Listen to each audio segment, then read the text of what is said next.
If you're ready to hit the track in the iRacing Ford FR500S Mustang, then sign up for the Barber Ford Mustang Club today. With great prizes from our awesome sponsors, this league is fast, fun, and best of all, free to race in. Take on 6 races of wheel-to-wheel action, all broadcasted live on Pit Stop TV. As a member, you will receive a $500 voucher to Barber Ford, plus entry into a raffle for a brand new Fanatec H-Pattern shifter. Every point you earn on the track is 1 entry into the raffle, meaning you can race your way into a brand new Fanatec shifter drawn on December 15th. Battle your competitors at Charlotte Motor Speedway, Watkins Glen, Road Atlanta, Barber Motorsports Park, Brands Hatch, and for the finale, Lime Rock Park. Join the Barber Ford Mustang Club at League ID 3350 today.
For 20 years, Homestead Miami Speedway was the site of the NASCAR finale weekend.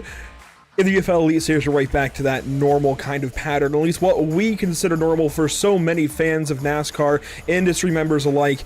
Homestead Miami Speedway has always been that kind of finale race, or at least for a lot of us, been that finale race. Since moving to Phoenix, a lot of leagues have kind of jumped on that train of keeping the finale at Homestead. I'm glad we're doing so here this evening for the Accelerometer. I'm going to have to try.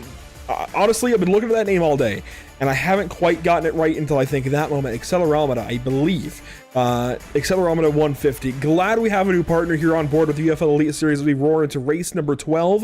We are going to try and rush through this pre-race just a little bit. We had some issues with graphics getting up and going. But look at the sun there and the B-roll of Homestead Miami Speedway. Such a beautiful place to go racing. And Zach, I'm glad we're doing it here for the finale of season number 6. This is such a cool place to be for a sim race. And of course, race number 12, Final 4. All the championship marbles on the line. It's good to be here. Yeah, Homestead Miami Speedway has always been such a driver's track. You can run the bottom or you can run the top, the Larson line, as they like to refer to it. Right up there against the wall. It's always one of the big preferred places to run here at Homestead Miami Speedway, and you know, it's just a classic oval. It's the most classic oval to me, in my opinion. It's always so great to come here. The racing is always so great. Everyone's always just having a great time, and you know, it's kind of synonymous, like you said, Andrew, with that championship finale. And, you know, these guys have been able to stick with it this weekend. This weekend, my goodness, I'm thinking of a casual NASCAR weekend, which is what they like to market this as. So, you know, it's not too far from it, but I think we're going to see some great racing tonight from our Final Four. Absolutely glad to be here, like I said, for the Accelerometer 150. And, oh, I so thought we had the audio issues the last few weeks figured out, but I don't think we have. It sounds like iRacing has failed us on that front once again, so we will get that sorted so we actually hear cars in the background. If anybody has, and this is where I break the fourth wall again, but if anybody has experience with the direct sound versus X audio thing lately, I simply have not been able to get it to work. We've been trying, you know, X audio sounds so much better than direct sound. But for whatever reason, iRacing just, I'm not sure what it is. Anyways, we'll switch over and make sure we have car sounds. There we go. You should hear them in the background now. Zach, with that all said, this is going to be a really interesting race. We're running only 100 laps, a pretty short race in terms of mile-and-a-half races in NASCAR-style leagues. And this is your Final Four. Chase Cabrey, Blake Reynolds, Josh Chin, and Aaron Smith going for a championship with a stage of just 35 laps. This is all going to go very, very quickly. Yeah, we saw a lot of great racing last week. If you have not checked out last week's race, I would suggest you go check that out now. It was an incredible race. There was a lot of pit strategy, a lot of changing dynamics, a few things that happened on track that we're probably not going to discuss this week. But as you can see, everyone from Sean Pelleg down to Andrew Schwartz, they're out. They're gone. Finito, finished. See you next season. Obviously, they get to race tonight, but not for a championship. Chase Cabrey, Blake Reynolds, Joshua Chin, your regular season points champion, and Aaron Smith, by the skin of his teeth, made it in for your Final Four spots. And, you know, these guys have been really consistent all season, Andrew. They've been running up front. They've been doing what they can. Obviously, two of them have wins, two of them don't. But, hey, it's the consistency that matters in the end right now. And I know why you say skin of his teeth, but Aaron Smith really did have just enough cushioning over the course of the season to just keep himself in that spot he needed to be in. It wasn't the greatest run last week, was it, out at Phoenix? But he had enough points, built up enough points to keep himself where he needed to be. Definitely. The one thing that when I say the skin of his teeth that I don't know if a lot of people are understanding is the fact that there were stage points involved. Aaron Smith did not get any stage points. So he had to get all of that cushion based off position on the track alone, be able to keep himself up there and in contention with these guys, and it was not easy. You had guys like Leighton Sabile, Chris Wetz, Sean Pelleg, who were running up front that had shots to take the win and could have knocked Aaron Smith out. So to be able to get in like that, not have to worry anymore, the only thing you need to worry about right now tonight is go for that championship. And how about the way we got here over the course of the season? If you take a look back, is there a race that stands out to you as, I'd say, well, first, is there a race that stands out to you as your favorite? Second, is there a race that stands out to you as the most pivotal over the course of this 12-race season? In terms of the most pivotal race, that's a tricky one. Because there was a lot of races this season that could have actually turned out totally different. Obviously, I think one of the biggest ones is probably the Bristol race. You had some random dude in a pit stop TV car get a top 10, but who cares about that? I think, though, looking overall at the biggest races this season, I think Brazil had to be the biggest shakeup. You had kind of an upset come forth, win that race, and, you know, keep drivers from locking themselves into what is this 4-race playoff format. But if we're not going to go with Brazil, though, it's probably going to be Michigan. Michigan was a pretty big shakeup in terms of how the playoffs rolled forward. I think I'd have to go with Richmond. There was so much drama that went on in that race alone that completely shook up the rest of this playoffs. I mean, that really started the spiral of Nate Stewart, who I thought would be a Final Four contender. And of course, it kind of went on at Charlotte and Phoenix, his own mistakes and some drama last week. But I think Michigan started that downfall. It also saw Chase Cabrey punch his way straight into the Final Four, which might not have been the case later on in the season had that gone the way that well, he didn't race Charlotte, is what I'm trying to get at. So if he didn't have that way to fall back on, would he still be here in the Final Four? It's hard to say. I also think seeing Blake Reynolds, Josh Chin, Aaron Smith all be that strong in that race kicked off their run into the Final Four like we have them here this evening. Absolutely. And, I think the drivers who did really good on the mile-and-a-half tracks, and there's few mile-and-a-half tracks on this schedule. Homestead and Charlotte, actually, and Chicago. Yeah. That's about it. That's the only mile-and-a-half tracks that are on here. And guys who are running up front, Aaron Smith, Blake Reynolds, Chase Cabry. These were guys who were running up front on these mile-and-a-half tracks. They'll be contenders. Aaron Smith was up there as well in a few of these races. But, Andrew, moving forward now, I think these guys are getting lined up on pit road, and I think we're getting ready to go green here in just a few moments. We are in just a moment, waiting on a graphic change, but a lot of really good discussion, and I like that you bring up the fact that we only had a few intermediate races, true intermediate races this season, but I would go as far as to say that Michigan also kind of falls into that bin, maybe even a little bit at Phoenix, where we saw a really different style short track quote race. It really wasn't much of a short track race. It ended up being, as I say, kind of more of an intermediate race. How fast they were entering each corner, how they raced, it really did change. We're not going to have a grid this evening, but I can tell you Aaron Smith is on pole. Trying to get some graphics to update quickly. Aaron Smith on pole. Chase Cabry starting from second, starting third. If I look through my list here, will be Chris Wetz, fourth Sean Butler, fifth will be car number, they're all out of order on my screen, Joshua Chin, car number 93. So your final four are starting your top six because Blake Reynolds rolls off from the sixth position. So as soon as these graphics update for me, we will get the green flag. They're rolling pretty quick, actually. Didn't expect this. Well, it's on the fly. There we go. Okay. At least we won't have the big schedule in our way. We're paging around. This is not how this was supposed to go. And we have a green flag from Homestead Miami Speedway nonetheless. And one spinning. We got a spinner on the front stretch. Hearing one car, and I think that is going to keep us green right now. These drivers are fanning out down the back straightaway. Lap one of the Accelerometer 150. It might not have started the way it was supposed to for either the drivers or the broadcast, but Anthony Rotolo hangs on. We'll get a replay of that in a few moments once we take index of everything happening on this opening lap. Everybody gets across the stripe decently cleanly, aside from that one car, which was Anthony Rotolo, from what I can tell. Aaron Smith, Chase Cabry, that is your fight for the championship. Blake Reynolds comes out of turn number 2, back in the 7th position, Zach. That's not where he wants to be. That's not where he needs to be, with Chase Cabry getting out to a big start already. He said Homestead is not his favorite track. It's not looking like it. He is doing a great job on the outside of the 70 right now.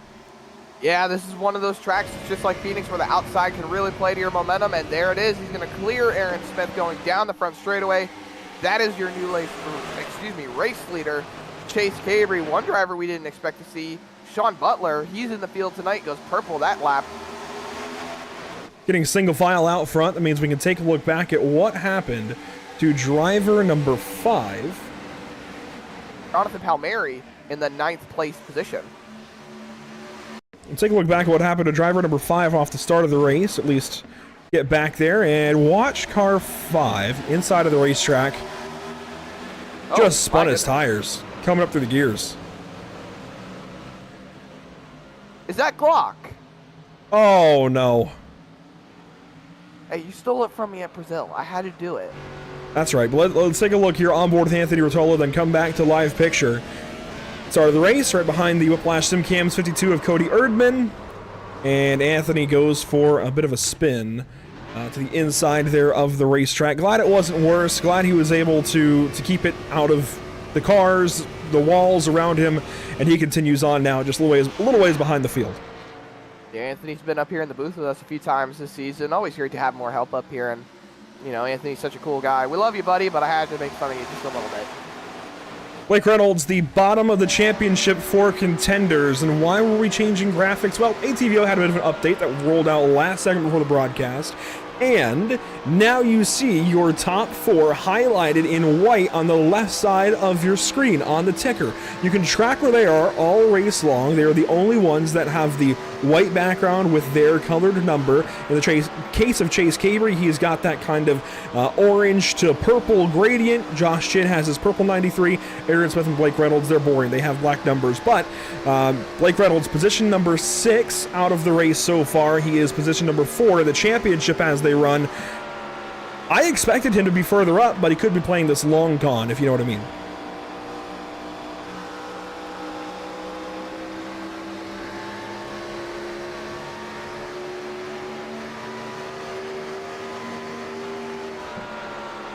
In guns ablazing right now, trying to see what we can do with the car. Let's just play it out, do what we can. As he's side by side right now with Sean Butler for that 5th place position. Let the car come to you. Let the track come to you. It's going to get dark. Things are going to change moving forward throughout the race. You just got to play it as you go and, you know, hope to God that things fall in your favor for the championship tonight as Joshua Chin has moved past Aaron Smith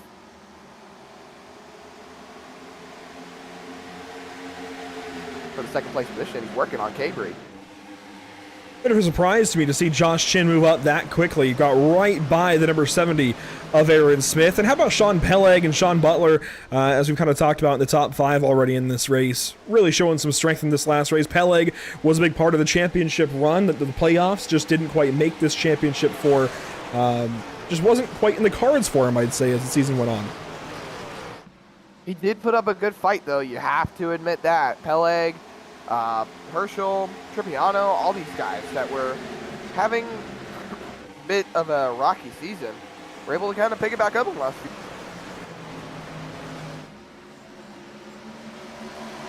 Sean Butler straight to the top side, working the wall as these guys have some laps in. Oh, look at the Whiplash SimCam's race details. That fuel window should actually read about 28 to say 32 laps, and that's based on some numbers from John Palmieri,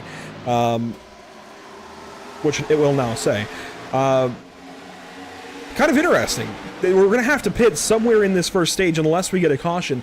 That was not something I expected going into this race, you know, coming in the week leading up to, but it's going to be an interesting little bump in the road, and I think that's going to help drivers like Blake Reynolds, who's sitting back here racing behind these guys, probably saving his tires. Think about it, Zach. He's an ex-eNASCAR Pro Series driver. He knows what he's doing. I think he can very well just sit back here, save his stuff, and drive up when he needs to. And he doesn't need to do it in this stage even. He just needs to set up for lap 100.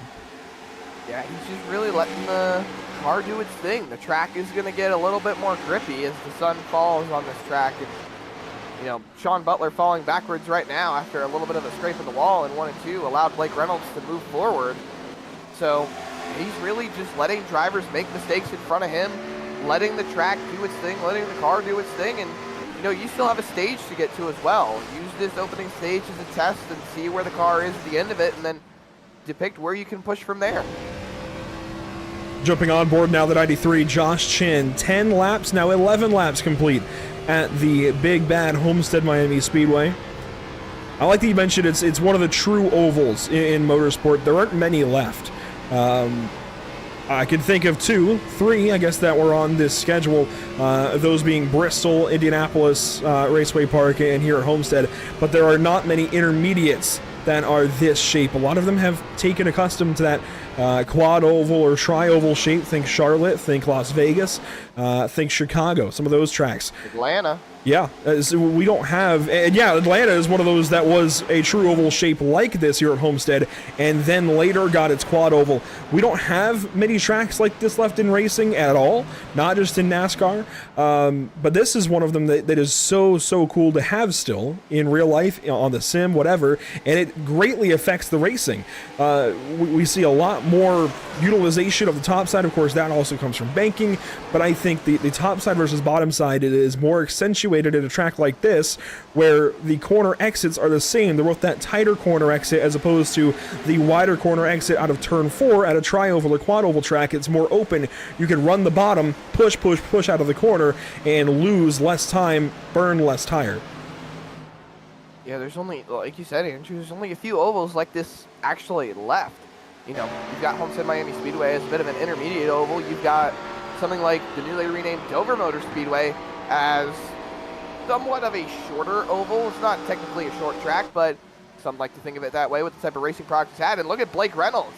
He's moved up to the top. Look at that big run he just got on Sean Peleg. I wonder what he's going to do with this. Yeah, the bottom side is the place to be on new tires. It's way faster in this car for whatever reason. But the top side is going to open up as the race goes on. You're seeing that very clearly with Blake Reynolds. Big run on Sean Peleg down the backstretch. And look at that. Your top 4 are your 4 championship competitors, showing why they're in this finale race with a chance to win the championship.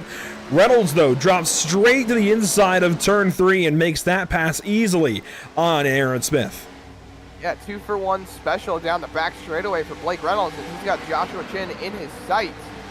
It looks like he's going to move back down to the bottom line, about half the lane up, which is not really a bad thing to do at Homestead Miami, as he's going to be able to get that good momentum through the middle and be able to rotate center off. And look at that, big run down the back stretch on the outside of Joshua Chin. Blake Reynolds is wasting no time now. He wants to get up there, show what he's here for.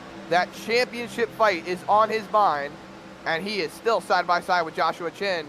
Chin's going to clear him off the corner, but he'll still get a run down the front straightaway. My big takeaway from this, watch out Chase Cabry. I know Chin just fell back, and Reynolds and Smith, they're still a little ways back of the number 98, who now has about a quarter-second lead, but watch out, number 98. Here comes a really fast ex-eNASCAR Pro driver. Meanwhile, some moving around the top 10, and, you know, there are more drivers than just the top 4 here tonight. You see some of them here in this picture. We heard a couple of scrapes and bumps and bangs for the back of the field in some of the camera shots. You see why now. These guys all over the racetrack trying to find something, make something work. Gabe Wood even back here in his Dodge Charger. Chris Wetz falling back, who was in the playoffs earlier in the season. So much going on at such a cool racetrack to go racing at for the finale this season.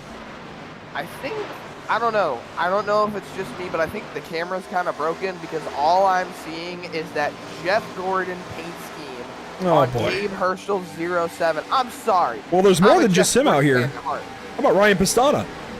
Pistana, oh my goodness, the Pepsi scheme from 2005. Everybody loves the Pepsi scheme. Chris Wetz falling further back. He's down to 16th spot now. Former championship competitor, as I mentioned, in the playoffs. Just got eliminated after this past week, as unfortunately his playoffs just did not go the way he needed. He's burned those tires off. He is dropping way back. He started in 3rd, Zach, and he's down here now in 17th. Stage caution, anybody? Do I see a stage caution anywhere? Coming up, lap 35 rather. I almost said 30. That would have been right within the fuel window. But yeah, lap 35, we'll get that stage yellow as Josh Chin faces a very hungry Blake Reynolds on the inside of the corner now into turn number 1.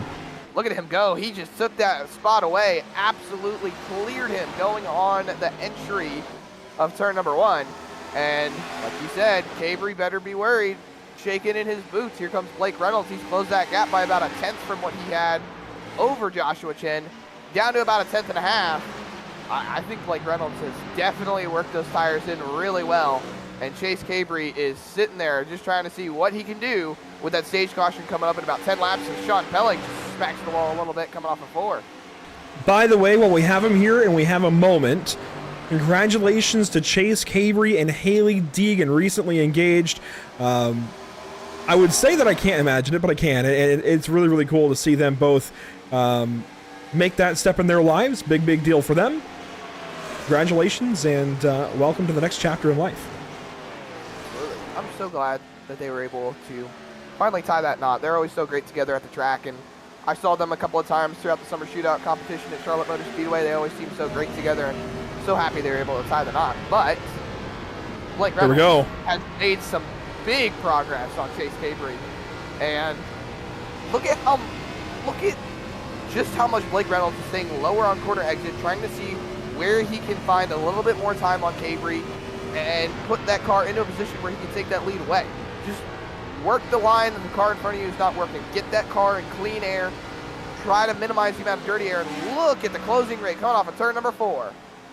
And what's interesting to me, Zach, is that these two were running very different lines about 5-10 laps ago. Blake Reynolds used the top side to go by Aaron Smith and Sean Peleg.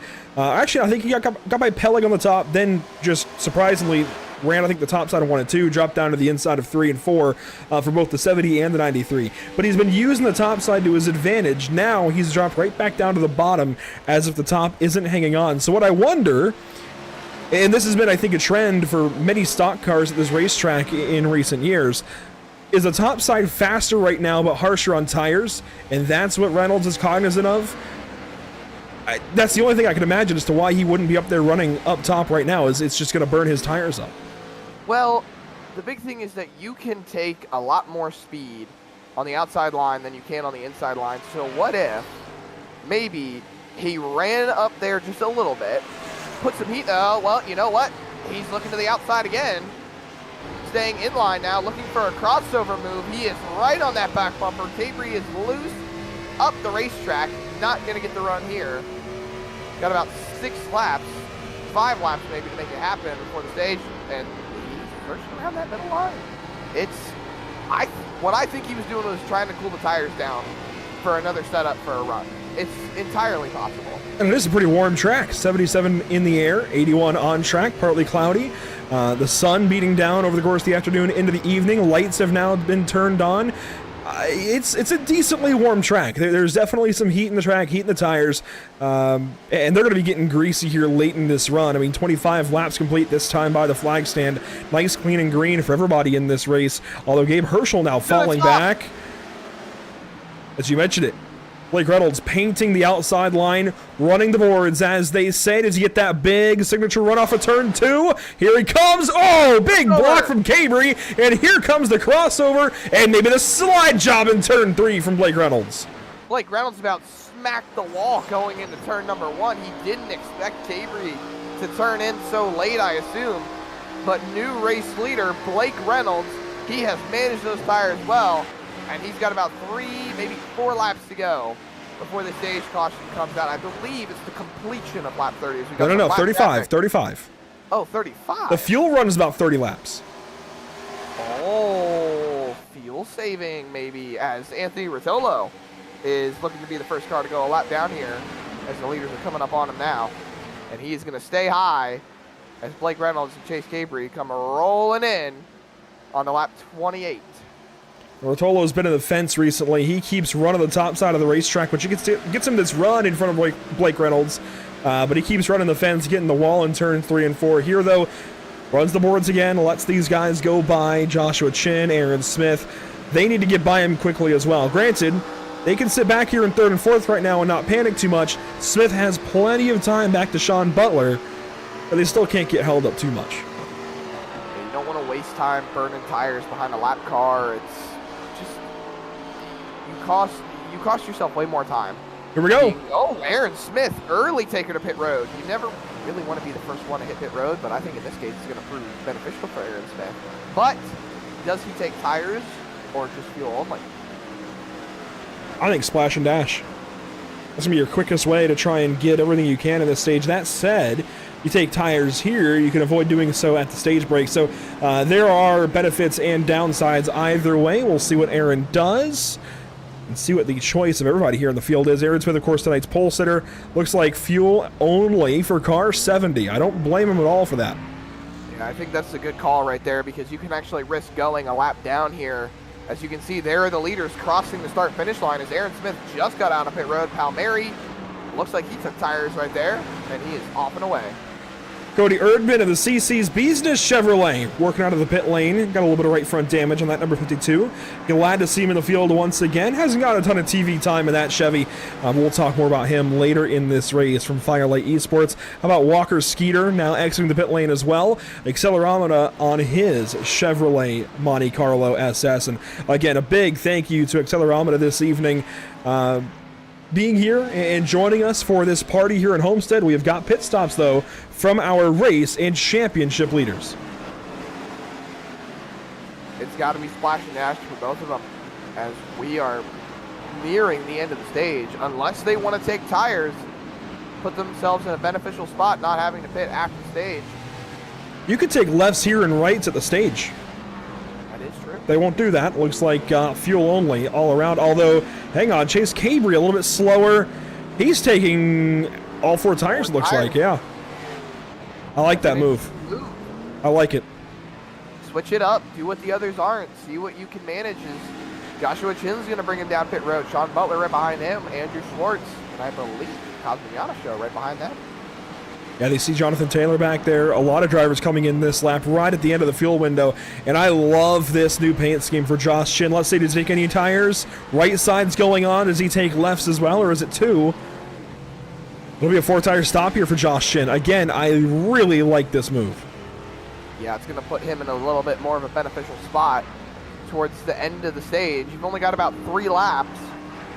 Really, it's not too much trouble to just be able to pop tires on that car and roll it on out, as Blake Reynolds has inherited the lead in the championship, and Aaron Smith right behind him by almost 2 seconds. Andrew Schwartz clutch in that time into turn 1. A lot of these guys trying to save fuel. There is still a race in points behind your top 4. And Andrew Schwartz wants to get some of those points and be your top driver outside of the playoffs if he can find a way to do so, or just try to move up the championship standings in any way, shape, or form. He wants to be higher up in those standings, even just for bragging rights. Even if he's in the top 20 and safe for provisionals in Season 7, he just wants those points, and he's giving it his all here as Chris Wetz comes up as well.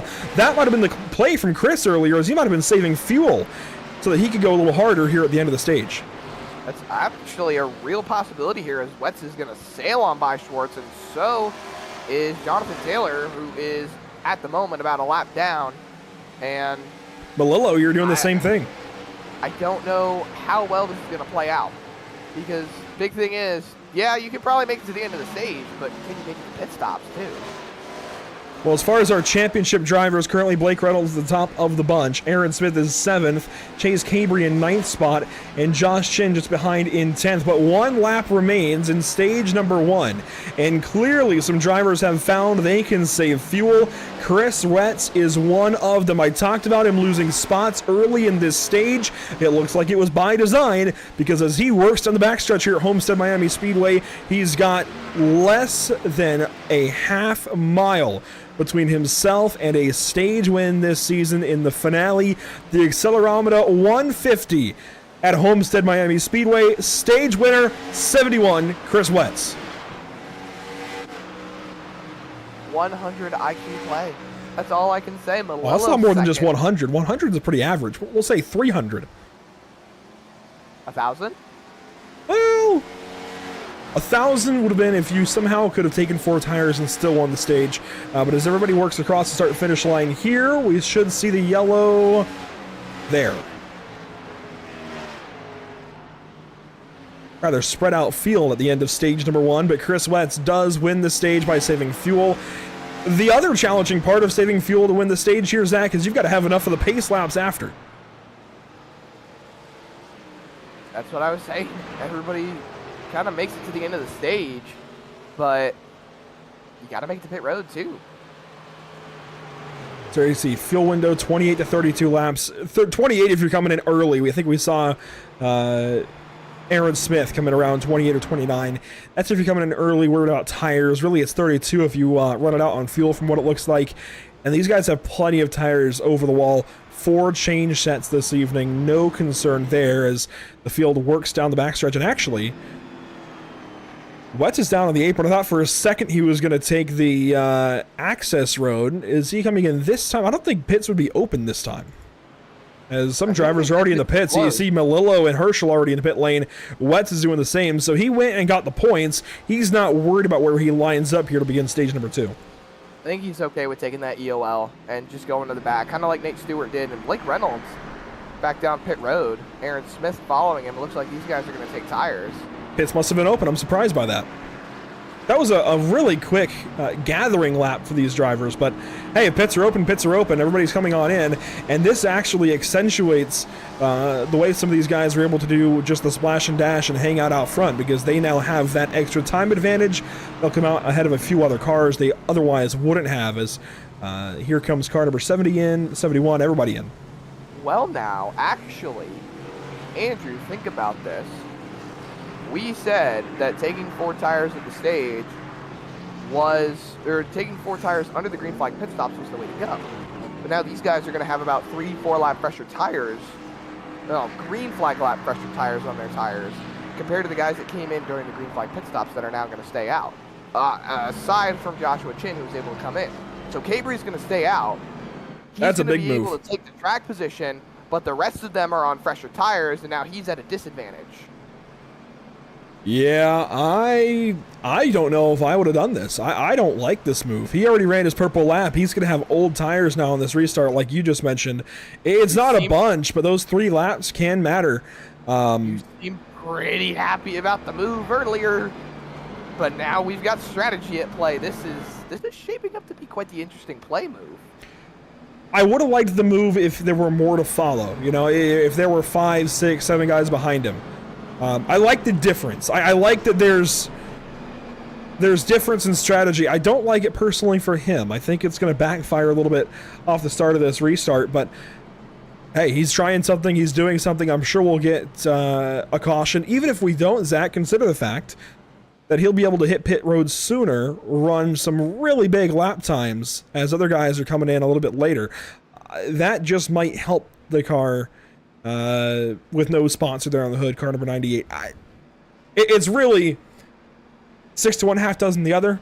We're broadcasters up in the booth. These guys are drivers. They've got their numbers down in their cars. They've got whatever they've got going on as far as crew chiefs. I'm sure Manon Rahman is helping out this evening. We'll leave it to them. We'll see what happens. That's really all we can do, especially in this case. His bottle's falling next to me. We can argue all night long about, I like that, I don't like that. They're going to find some way to come to the start-finish line, probably dead even, all 4 of them, 4 wide. Yeah, it's going to be an interesting restart, to say the least. You see a couple of drivers up front here taking waiver rounds. A lot of them have something like a Darlington stripe, but it's Homestead. So, Homestead stripe, we'll call it. But I don't know. I think this championship is definitely shaking up as we see them doubling up wave rounds, taking around the pace car, and it's shaping up to be quite the interesting race moving forward. His lights are out on top of the pace car, and Cabry is still your leader. But the first car on tires is Chris Reynolds, Wetz. I believe. Oh, Chris Wetz. And there's really no worry about fuel for these guys at this point in time. They have 60 laps to go. It's right on that edge. They should be A-okay. There's no reason anybody would come in and make it a 2-stop race for them from here. It'd be a 1-stop from the drop of this green flag. So let's index where our championship drivers are. Chase Cabry will restart first. Blake Reynolds from 4th. Josh Chin from 5th and Aaron Smith from 7th. The bottom of our championship drivers. There they all are, though. Bottom, top, bottom, bottom by row. Cabry, Reynolds, Chin, Smith, all spread out throughout the top 8 cars, top 4 rows as we come back around to the front stretch and get ready to go green flag once again into the restart zone and waiting for the signal atop the flag stand. We are back green, 60 laps to go in the Accelerometer 150 at Homestead.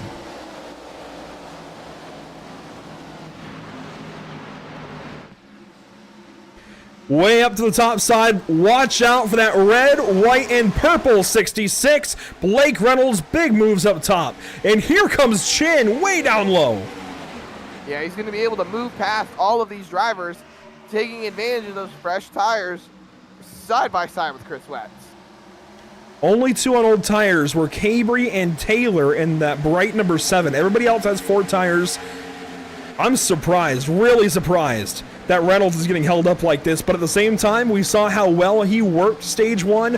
I don't think he's worried.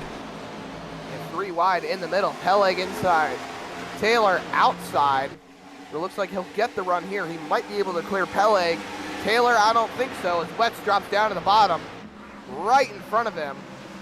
And Cabry is just scooting away with Josh Chin right behind him. Taylor gonna fall back, he drops to 5th. Right now, Wetz is the spoiler in these top 4. Remember how we were talking about him being about 20th spot or something like that? Way behind these guys. And now he's up here running in 3rd. Now Taylor noses ahead for 4th for a second. Reynolds will make that pass, though, easily down the backstretch this time by. Or at least he should. And yeah, caution flies. Oh, no.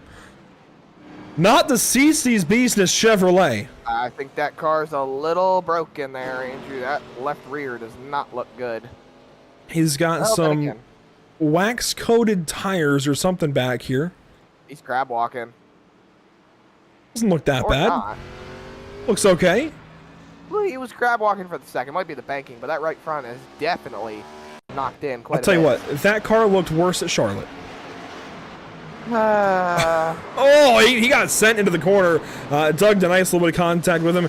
Corey already had that right front damage. We saw that at the green flag pit stops. And it looks like he was able to keep it out of harm's way for the most part. Nothing too crazy. We'll watch it here into turn 1. Yeah. A little bit of contact from behind. Doug Nice gets in there a little too hot. And, well, good job for Cody, keeping it out of harm's way and not putting it in the wall. Yeah, and Cody's a new driver here to the series, over from Firelight Esports. Honestly, I'm not sure how we found out about this series, but he's been a really cool asset to bring in, sharing the stream over in the Firelight server, a team that I'm a part of, but I try to stay impartial, and really just making some moves, staying in the top 20, making some good runs so far this season. Of course, able to help him out and get into this series with the CC's Business partnered car.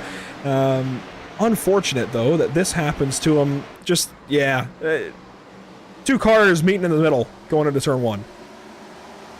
Unfortunate, but nothing a set of 4 fresh Goodyear tires and all of damage repair can't fix.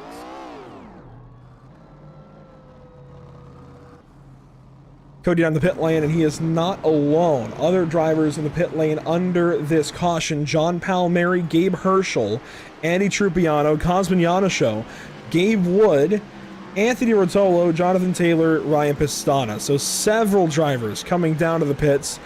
I'm surprised there weren't more takers out front, particularly this guy in this black 98. I feel like this could have, I mean, you still need a pit stop from here. This could have been a big move for anybody, I feel like, to drop down, get tires. I mean, you'd be restarting, what, 10th? That's not that bad. Yeah, but track position matters. Track position is so big. I wouldn't want to give up track position at all. It's always so important. If you absolutely need to take the tires, if you absolutely need to take it to pit road, do it. Do what you got to do.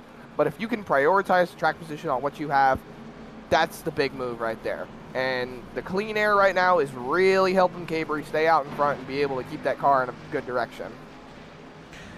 Looks like car number 67, Andrew Schwartz, is our wave around. He couldn't quite make it to the end of stage 1, it looks like. Lost a lap. To get that lap back. A very, very different picture coming to the green this time. Well, not this time by, but this time for this restart, as Aaron Smith went backwards on that restart, Zach, and that is a big deal. Especially for this Championship 4 driver. He's only led about a lap today, and that's only because he started first. He's inside the top 10. I mean, you got to give him credit. He's still inside the top 10. He's still staying consistent. He hasn't really left it much of today. He's one of the drivers that went back down pit road, took 4 fresh tires. Let him do his thing. He's still got about halfway. He's still got plenty of time. Let him just be able to do his thing, run his race, and put that car in position. You know, I've raced with Aaron on many occasions in the past, in a lot of different series, and a lot of different leagues on iRacing, and I know for a fact that even when the chips are down and not in his favor, he can still do something to put himself in position and turn his race around. I'm not saying it's panic mode. I'm not saying it's even time to get close to that, but he's got a few cars in front of him that he does not need to be in front of him. Sean Butler, Tristan Hagenstein, Sean Peleg. Shout out to those 3, by the way, especially Tristan Hagenstein. Almost career day or season day, if you will, for Tristan today, running 6th currently coming to this restart. But I would definitely be alarmed right now in the 70 pit. I wouldn't be panicked by any means. I'd be alarmed because you just went on that whole spiel about track position, right? He's got none of it compared to the 3 that he's racing for a championship.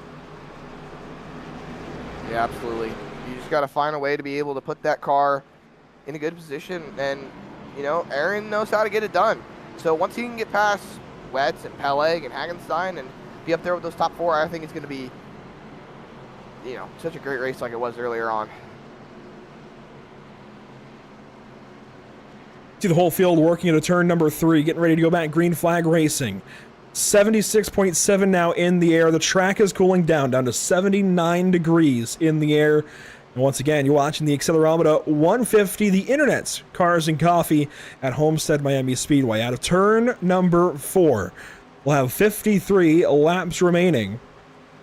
And a field working down to the green flag one more time. Plenty of racing left to go. Spun tires for the 98. Doesn't hold Chase Caber back at all. We are back. Green flag at Homestead. Blake Reynolds right above Chris Wetz, trying to use the air to his advantage, but Josh Chin takes that air away. And out of turn number 2, they should still use that top side of their advantage. Aaron Smith still in the 8th spot. Yeah, didn't get the best of restarts. He's still right there behind Sean Butler, but he's got 4 fresh tires, as does everybody else, though. So he's going to be able to try to make something happen. You can see Hagenstein falling back on the top right next to Peleg and Wetz. He's trying to see if he can make something happen as everybody else is getting somewhat single file.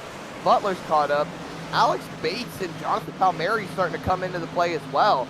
I'm not sure what's going on with Aaron Smith, but he needs to move forward and he needs to get up there quickly as Butler makes the top side work around Hagenstein. 3 wide. 2 Seans and a photographer in the middle. 3 wide into turn number 3. And John Palmieri, you mentioned, into the top 10 now. He's on brand new tires. These guys have now 10-lap-old tires. That's what's considered old at this point on the racetrack. That 3 car is moving. He's got brand new tires. The 16 has brand new tires. And everybody behind that, down the order, has brand new tires. And they're coming up in a hurry. It might take them a couple of laps, but I think soon we're going to have trouble for the 70 in the form of guys on brand new General Tire rubber looking for positions. That, unless Aaron can get aggressive with it here, he's got to. He's got to find something in the tank. Don't get too aggressive, though. Don't burn those tires up. You got to be able to save what you have. As you look to the inside, Tristan Hagenstein going down the front stretch, being able to move himself up into the 7th position. And I think he'll comfortably be able to take that as Jonathan Taylor goes purple that lap of 32.95. And these guys, like you said, Andrew, they are moving on those new tires. Smith is still fighting to get around Hagenstein. I think he cleared him right there. Now he's got a sight set on Sean Peleg in the 6th position. I so love this camera angle. We use it a lot. The driver's eye point of view inside the helmet. You can see what the hands are doing. See the helmet moving around a little bit. Such a cool shot. You can see everything Aaron Smith is trying to do, almost like if you're riding in his cockpit as he's driving along. Now he goes to the top side. You see Peleg down low, and you can see where even Hagenstein is in the mirror there on the left side of the screen. Now that we pull the ticker, you can see what's going on back there. You can even see in the rearview mirror above the spoiler, a whole lot going on right now. Aaron is now going to work the top side in 3 and 4 this lap, right on that seam. It gets free up there, really free, and that's where he starts to having to correct back to the right side. But he gets this big run down the straightaway if he can do it just right. It's that top line momentum that you're able to carry in these corners, and look at the battles going on back there. I think Palmieri's on the inside of Bates, taking over that 9th place position. There's a lot of good battles going on around this track, but Blake Reynolds, I don't even remember him going up into the 2nd place position. He is past Josh Chin. Starting to get closer to that 98 car. Chase Caber, your top 3 fighting for a championship. Smith is too. He's just 4 more spots back. And Josh Chin, I think, has had the best all-around season that you could have asked for. Was your regular season champion. He's had speed on every single racetrack, road courses, short tracks, speedways, intermediates, everything in between. He has been the best all-around driver. Only a couple of races have not gone his way. That said, maybe that's why he comes in as the 3rd seed and not a race winner just yet this season. But you'd love to change that stat this evening, put a 1 in the place of that 0. Can he do it, Zach? Maybe. You never know. There's so many different possibilities when it comes to the racetrack. It's not impossible. I think Josh has been really, really consistent, like you said, Andrew. He's had an all-around great season. He's probably been the most consistent driver. Actually, there's no probably to it. He's our regular season champion. He's been able to prove time and time again why he is the regular season champ. However, I think the one thing that he really, really wants, aside from this championship, is a win to mark off what is really a perfect season. Further back, that yellow 70 finally got by the bright yellow numbered 17. Aaron Smith into 6th position. Still got some work to do. I like that he's gotten a little bit aggressive. He's made a couple of moves, just needs to make a couple of more to get in line behind his other championship rivals. As further back, Tristan Hagenstein starting to fall backwards. He's now got Andy Trupiano on his back end, along with Jonathan Taylor, who ran that purple lap time. That bright yellow number 7 working the bottom side, painting that white line. And those guys, I don't even know what their team name would be called, but Taylor, Herschel, and Pistana, they have been so strong at points, Jonathan Taylor specifically, and have had some rough days. This, though, a good turning around, it looks like, for Jonathan Taylor. I know the tires are helping him big time, Zach, but if he can use this speed to move up, he might get right back to where he's belonged earlier this season. He was so good. The regular season points leader at one point in time, crash in the back, the 5 car. Anthony Rotolo into it with Evan Allen. Oh, no, not Rotolo. Looks like these guys are going to spin it down below the white line. Allen, green flag. Yeah, Allen was waiting for a yellow, but they're so far down the racetrack, they're not going to get one. Rotolo. Yellow's out. Yellow is out on the speedway. It was that last moment with Rotolo. I guarantee you. You can see that right side damage on that number 5 Camry. My goodness, he is just not having a night. A little bit of damage. Hard to tell. There you go. Now you can see it on the front stretch. That's a lot more offset than I think you should be seeing.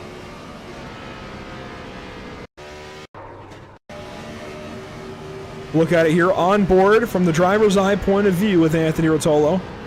Racing with Evan Allen. Rotolo gassed it up, starts to get free. What happens from here? Oh, wow. Oh, he just comes up into Evan. They both get collected going around. I think it might be the other way around, but we'll wait and see. Regardless, they made contact, right? I mean, that's the easy way to put it, but let's see what happens here out of turn number 2. Watch the number 50 off the top side of the track. Evan got loose. Yeah, came down very suddenly. Now, the one thing I'm questioning is Evan Allen seems like he has a clean car. He barely tapped the nose on the inside wall, and just wait for it right here, and he tows. Doesn't try to bring it back around. He just tows it back to the pit lane. That's really confusing to me. He had a clean car right there. Could have kept it going.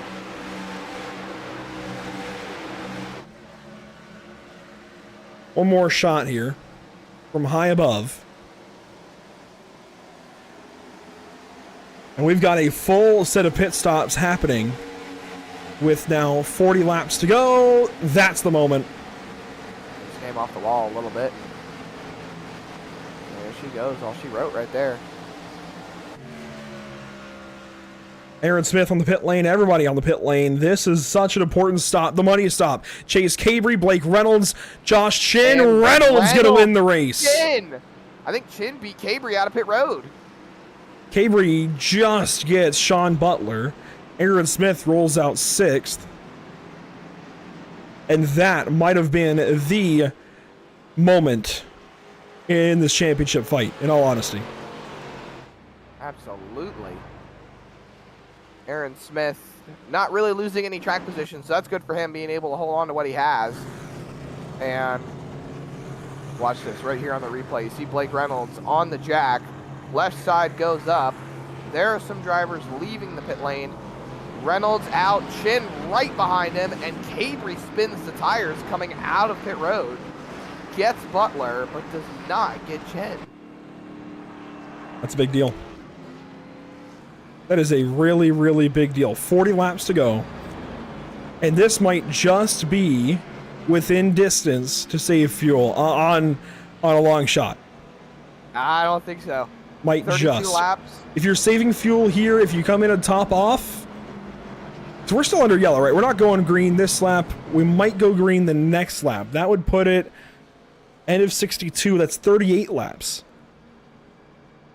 I don't know. That'd be a huge stretch. You would have to be clutching, riding the apron, doing everything you can, saving as much fuel as you possibly can. I don't know about that one. That seems like a bit of a stretch. If you're Aaron Smith, crazier things have happened, right? That is true. Well, you have nothing left but to Go off of what you know. Do exactly what you can, put yourself in a good position, and let the cards fall where they may.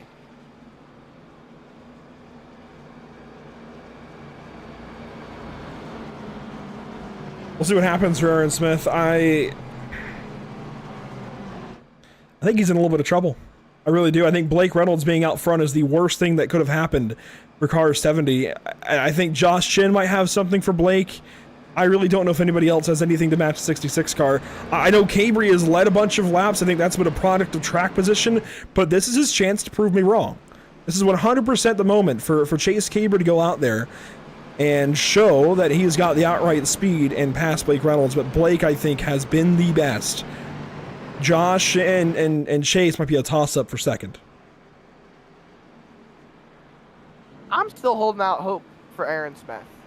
Not just because yellow is my favorite color or anything, but I think Aaron still has a relatively good shot at taking this championship. It's anyone's race still, really. We have so much time left to run. I think we just need to do what we can and see how things go. While under this yellow for another few brief moments, a quick look at what's upcoming here at Pit Stop TV. Sunday, November 5th, it's out to Phoenix Raceway for the Shake and Bake Racing Butt Kicker Cup Series season finale. Then Monday, we head out to the Nürburgring with the SimLab Production Car Challenge, folks. Tuesday, we come back around to a new week of racing with the Lucky Motorsport Solutions Street Stocks at Bristol. Back around to restart this race and into the restart zone one more time. Could this be the final time we take a green flag? Who knows? Green flag is back out. A terrible restart for the 93. Yeah, he's going to hold up the entire top side, including Sean Butler and Aaron Smith. Going to fall into the clutches of Jonathan Palmieri. And it looks like these drivers are going to fan out. They almost get 3 wide going down the backstretch. Here comes Chase Cabry on Blake Reynolds. These guys are on even footing for one of the first times all night long, or at least in quite a while. And Cabry sends it in deep there in 3. Yeah, this is something that Aaron Smith and Joshua Chin want to see. They want to see them fighting, getting into it. Let them close that gap back up. Aaron Smith definitely needs it. He is right in between a gaggle of cars. 3 wide behind him, 2 wide in front, car next to him. There's nowhere for Aaron Smith to go but to try to find a way forward. Cabry up to run the boards here, try to get a run down the backstretch. Couldn't quite do it. Lost his footing out of turn number 2. Now eyes turned back to the 70. Palmieri down low in front of Aaron Smith. Aaron going to run high or middle at least through 3 and 4. It's really tough to run the top in 3 and 4. There's just a weird way about the way this track was built. It's a little bit tighter radius for some reason, and it really, the wall really just jumps out and gets you on the top side. But he's making it work. He is still right next to Jonathan Palmieri, as it looks like Blake Reynolds is going to go purple right there for a 32.89, as Aaron Smith is working on trying to pass Sean Pellig at the moment. Really tough spot for the 70 car. Where are you going to go? What are you going to do here? Now the 3 car has gone on by. The 17 is back in front of you. The 27 right behind. The 16. Trupiano's been great this season. Was in the playoff battle. Just couldn't quite get to the Final 4. A lot working against the 70 right now as he drops further down the order. Meanwhile, up front here is your championship battle. Blake Reynolds, slow that time out of turn number 2 as we come up to 2/3 away through this race, marking mile 100 in the accelerometer 150. And Reynolds has definitely worked that gap out. It's about 3/10 back to Cabry, another 3 back to Chin. And then all the way back to Sean Butler, Pellig, Palmieri. Actually, that's one thing I didn't notice. Palmieri and Aaron Smith are fighting for that 7th place position. 3 wide, Tristan Hagenstein all the way up to the top. It looks like Smith should clear. Hold on to that spot. Things are not moving in a good direction. Oh, Jonathan Taylor, what a catch. Jinx, you owe me a soda. Palmieri back down to the bottom side inside of Smith. Smith, though, going to work the top, or at least the higher line, and keep that position. Hagenstein properly works the top side, as does Pistana. And you can see back here, they are really using every bit of the racetrack back with guys like Cosmin Yanisho, Cody Erdman, Gabe Wood, Andrew Schwartz. They are all over. You know, these are the type of things that I like to see when it comes to iRacing Sims. Cody Erdman is all the way on the apron right there. 3 wide between these 3 drivers right here. 3 yellow cars, 3 abreast, going into turn 3. Quite the sight to see. But the thing that I was saying was that a lot of people say that iRacing doesn't have a lot of realistic similarities to it when it comes to the real world. Let's go over quite a simple fact right now. The sun went down and a lot of these drivers started coming to life. Chris Wett, Sean Pelleg, they're starting to be able to hold their own a lot better. The track temp has gone down, which is allowing more grip. Palmieri, Trippiano, Bates, they're up inside the top 10 right now. Aaron Smith, who was up front, has fallen back. The track conditions change, so do the drivers. See the field work out of turn 4 and the weather conditions at the top of your screen. Track temps down to 79 degrees. It hasn't cooled down a ton, but you're right. It has definitely dropped a little ways and is opening the track up now to all kinds of drivers to do all kinds of things.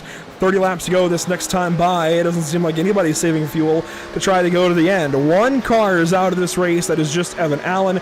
Everybody else is still in it with a chance to win it, all on the lead lap. That's 23 drivers left in this Accelerometer 150. As far as the championship goes, you got your top 3 out front, then Aaron Smith mired back here in 7th. It's been well documented, in case you're just joining us, this 70 car has struggled.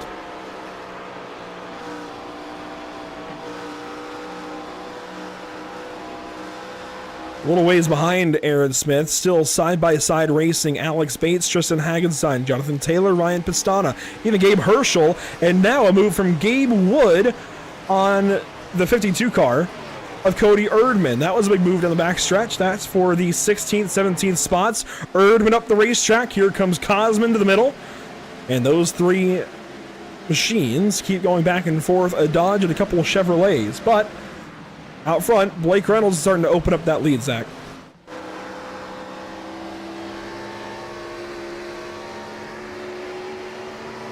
Now, Zach has been under the weather. This might be a coughing fit for him. He's had to mute his mic. But now up to a half second for Cabry, or rather Reynolds over Cabry. Faltered there in the middle of the corner. Now it starts to open back up on corner exit. Will we see a half second here? Nearly, and as they send it off into turn number 1, there we go, up over 0.5 seconds, and it moves around a little bit, it fluctuates. But that half-second mark has been broken now for the race lead, and that, I think, is the mark we're really looking for.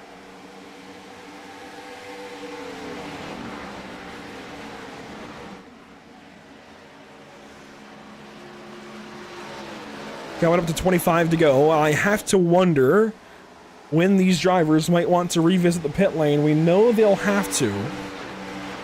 Is it a matter of sooner or is it a matter of later? Do they try and make it a splash and dash? I think either way you have to wait on a caution. You can't come too early, especially if you're a guy like Aaron Smith here. Although maybe if you're Aaron as well, you could try and make a gamble. You could try and pit early, get tires, go after it, but these guys shouldn't need tires. We're trying to make it an extra 5 laps or so from what we believe they can do, maybe 6 or 7, but regardless, I think taking tires would be a bit of a moot point as Aaron Smith continues to work here on Sean Pelleg. Just 26 now remaining around this Homestead Miami Speedway. Such a great place to go racing. Glad that John made this move with the schedule. So many different tracks, such a large variety. And this is maybe the best championship stage, especially for this car. These guys are all over the place. This, of course, the Gen 4 NASCAR Cup car. All 850 horsepower under the hood. All no quarter panel, I guess. No shark fin. All the valence you could want on the nose of this car. So much less aero-dependent than today's NASCAR Cup cars.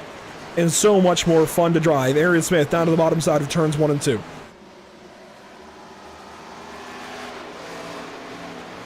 Working that white line alongside Sean Pelleg for a moment. Drops back in behind that number 17 car. Tries again there in 3 and 4. Has him cleared, and Pelleg throttles back, is going to allow that spot to go the way of car number 70 finally. Further up, worth talking about Josh Chin working still on Cabry. He is now working up the racetrack a little bit, starting to find a new line just a little bit higher than the bottom side. Cabry's been very much married to that inside line, working the white line as Reynolds rolls away now by over a second. The gap here between second and third, though, is starting to narrow ever so slightly as Cabry may be starting to run into a little bit of trouble on the long run.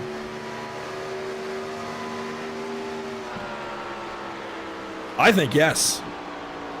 Chin able to run just a little bit harder on this second line up the racetrack, although that time Cabry also got some good speed on corner exit, drove back away from the 93 a little bit, and Sean Butler now kind of poking his way back into the conversation in the Huffman Racing Radio's number 96 rather.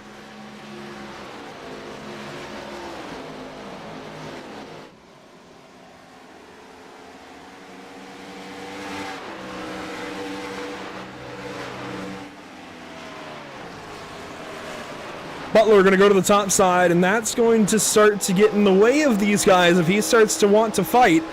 I can't blame him. He wants positions, and he has every right to fight with these guys up front. Although he does sit back that time, kind of lets them drive away at the bottom of 1 and 2, and now looks to the bottom side. And Josh Chin up the racetrack. That's going to open the door for the 96 car. Side by side they'll go. Pit stop. Chris Wetz down to pit lane. And he's not alone. Here comes Cody Erdman, driver of the 52 this evening. And the CC's Business Chevrolet, as fast as it was fixed, has some right front damage once again. Blake Reynolds starting to put some decent space between himself and Chase Cabry. Josh Chin back here now in the 4th position, just lost a spot to Sean Butler, who might have something soon for the 98. So the 98, the 96, the 93, all kind of coming together now with 20 laps to go. A few more pit stops that lap. Looks like guys splitting the rest of the race. Taylor comes in, Hagenstein, Wood, Bates, but nobody from your top 4 of the championship, as we've got side-by-side racing, Cabry and Butler. And I don't think Cabry is going to take kindly to that. Running second of the championship, trying to run Reynolds back down. Now 2 seconds back, and he's got somebody outside of the championship fighting him, and there you go. Pit stop. Chase Cabry coming in early. I like this a lot. Good move, honestly. With how far he is behind Blake Reynolds, it would be a really good move for him to try to offset the strategy, be able to put himself in a better spot, and take advantage of the situation, be able to close the gap before Blake Reynolds comes in. Question is, though, Zach, do you take 2? I take 4. 4 all the way. It's been the move all raced. You only need about 7 laps of fuel. Right, but at the same time, if you take 4 tires, you can close in a lot faster. You'd be able to force Reynolds' hand and make him come in sooner. And as I say that, I think he's actually down pit road right now. 4-tire stop there for Chase Cabry. Aaron Smith will stay out. Blake Reynolds comes in, and he brings Joshua Chin. I'm very surprised by the 4-tire stop there. I get why. I thought we'd see some more 2-tire, maybe even no tire stops. And Chin goes up on the jack for at least 2. Everybody's going for 4, you're right. I'm surprised. It's the move. Everyone's been going for 4 tires. Joshua Chin! 2 tires! That is a big move. That is a big risk. That is a big gamble.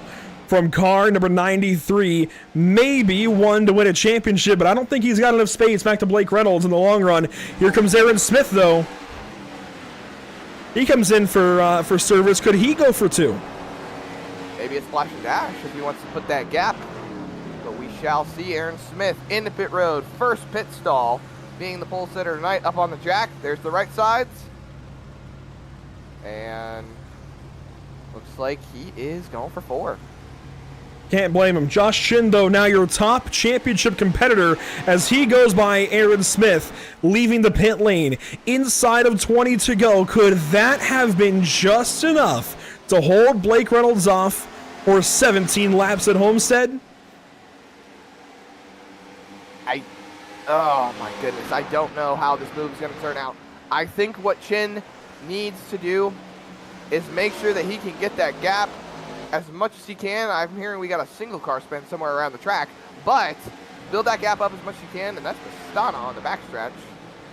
It is down low, and let's hope it doesn't prompt a yellow 16 laps to go. Ryan, hang on to the car. We stay green for now. Josh Chin out front in the championship fight. There's still some cars who haven't pitted yet. Blake Reynolds is not far back. Thing is, will those tires plateau? Can Chin hold him off? He needs a short yellow. That's what he needs. Short caution right now. Play into his favor. He can keep that lead. Save the tires that he has on right now. Get them cooled down, at least those left sides. Those right side tires being the brand new ones. But I think Blake Reynolds here is going to be able to take advantage. He moves up to the top side. Oh. There it is. Purple that lap. You know exactly what's about to happen, Andrew. Yeah, here comes a big run into turn 2. I think he's going to go right on by the 93, and there we go. Maybe the pass to solidify a championship in the UFL Elite Series Accelerometer 150 at Homestead with 14 laps to go. New race leader, double six, Blake Reynolds at Homestead. He's able to take advantage of those tires very easily. But remember, Andrew, the other driver that is on 4 fresh Goodyear tires, Chase Gabry, sitting in the 9th place position. He's not too far behind these guys. Maybe he's got a little bit of time to work that gap down, get up there, and see if he can take the spot away. Well, right now he's 3 seconds behind Blake Reynolds. That's a tall, tall ask.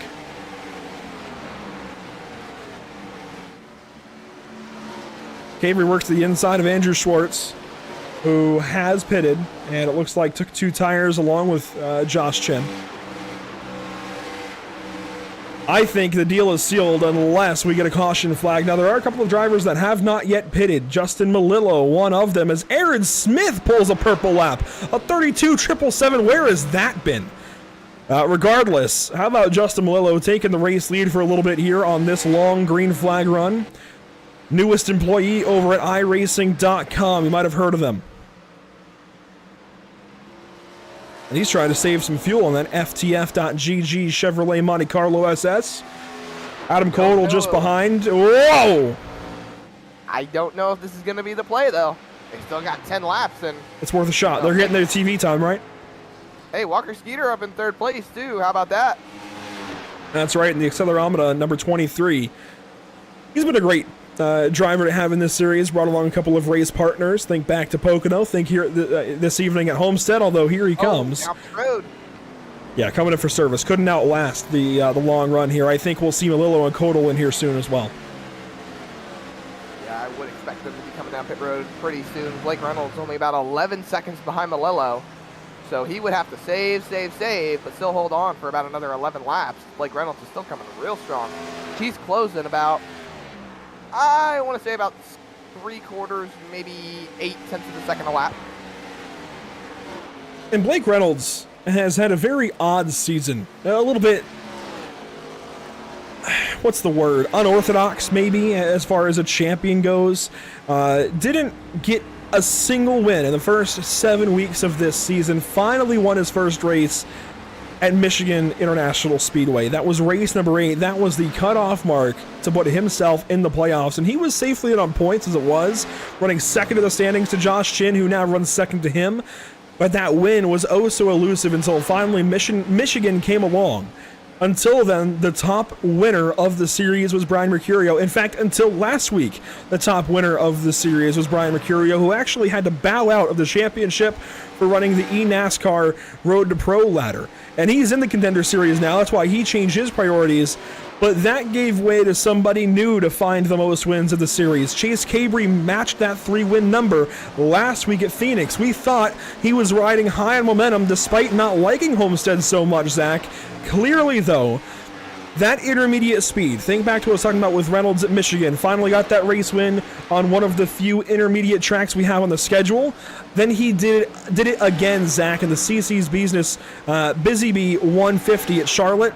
Now, Blake Reynolds back on top, doing all of that great stuff again here this evening at Homestead Miami Speedway. Has been the best driver, I think, since the end of stage 1 when he finally came alive and drove by Chase Gabry and showed us what he has. It's been car 6-6 the rest of the way. If he wins this race, he matches that 3-win mark and is tied with Mercurio and Gabry as the most winningest drivers of this series this season.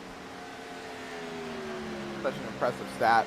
He's been so consistent since the playoffs started, and to see him in the Final Four it's not a surprise.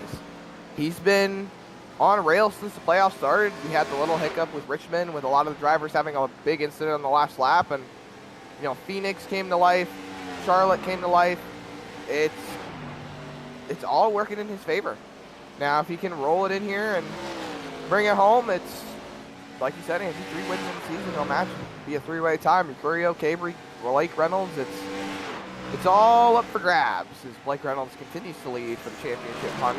Malello's still about 4 seconds out in front of him. Malello, Reynolds, Butler, Chin, Wetz, Cabry, and Aaron Smith has gotten by Tripiano, and he's about 6/10 behind Cabry. Malello, 3.5 seconds in front of Reynolds.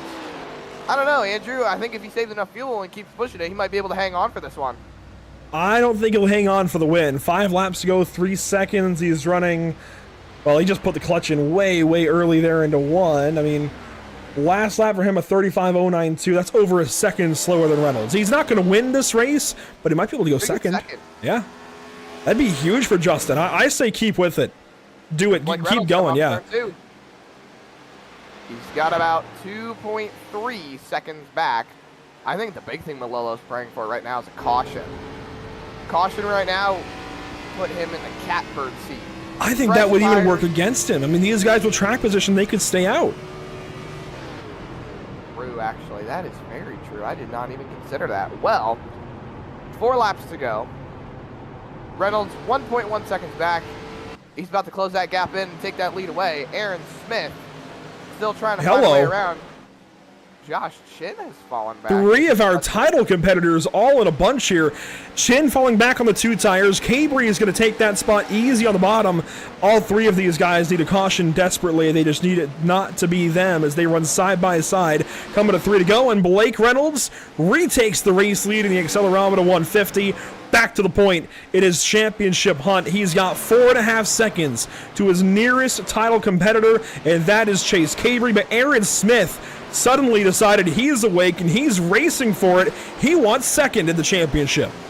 Yeah, but it might be coming a little too late as Blake Reynolds is scooting away, coming to about 2 laps to go. If there's going to be a caution, it has to happen now, or these drivers will be sitting, well, bridesmaid Blake Reynolds. This is the definition of too little, well, maybe too little too late, too much too late, just enough too late, something like that for Aaron Smith. He's so quick on this run, but it comes when he's 5 seconds behind Blake Reynolds at the complete wrong moment. He needed to find this 30 laps earlier and really go for it from the get-go in stage number 2. It just hasn't been that way. He's going to make a move here on Chase Cabry. That might get him 4th, Zach. But again, he needed to find this a long, long time ago. Side-by-side racing there. Almost contact through 3 and 4. But all eyes are going to shift to car number 66, the Nitro Circus Chevrolet at Homestead Miami Speedway. 1 lap to go in the accelerometer 150 and the UFL Elite Series this season. The Gen 4 car has been oh so good. It's treated us well. So many great races, so many great drivers rearing their heads in this season of just 12 races. Only 3 true intermediates. Blake Reynolds was the best of them all and is going to go to victory lane and win a championship in the UFL Elite Series. Absolute masterclass for Blake Reynolds, being able to do whatever he could. And you see Malello running out of gas on the last lap, crossing the start-finish line. He is going to come home in the 7th position. Sean Butler takes 2nd, Aaron Smith in 3rd, Chase Cabry 4th, and Chris Wetz holds on for an absolutely outstanding top 5. Blake Reynolds is the winner not only of the accelerometer 150, not only of his 3rd race of the season, but the championship of the UFL Elite Series. Your 2 most recent champions, Ryan Vargas, Blake Reynolds. How about that for a couple of guys who really have shown their strengths these last couple of seasons? Ryan couldn't back it up this season. Blake, though, is going to embark on that new journey in season number 7. He is your season 6 champion. Absolutely outstanding. Just great run overall from Blake Reynolds. Really showed up when it mattered. and got it done.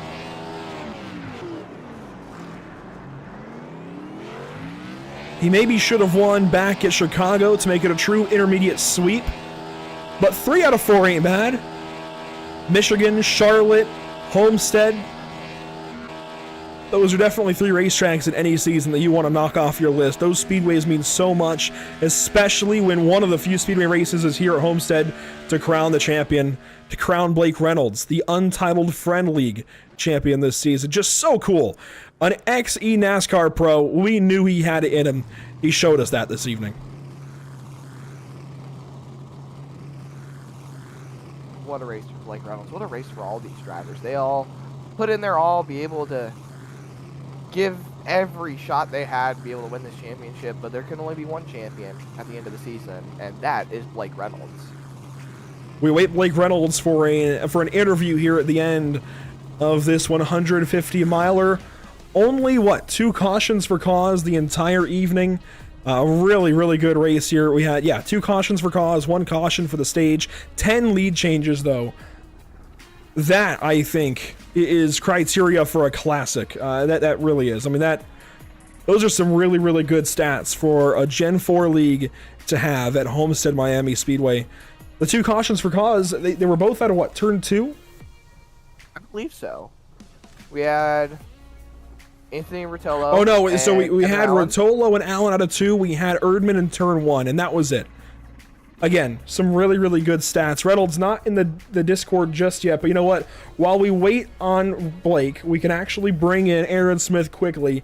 Yeah, let's go ahead and, well, there we go. Blake Reynolds. As I go to do it, that's why I hesitated for a second. We have our champion, Blake Reynolds, winner of 3 different races this evening, winner of the Accelerometer 150. And Blake, you are the Untitled Friend League champion in season number 6. Sum that up in a few quick words. Amazing, honestly. Just a lot of good competition all season.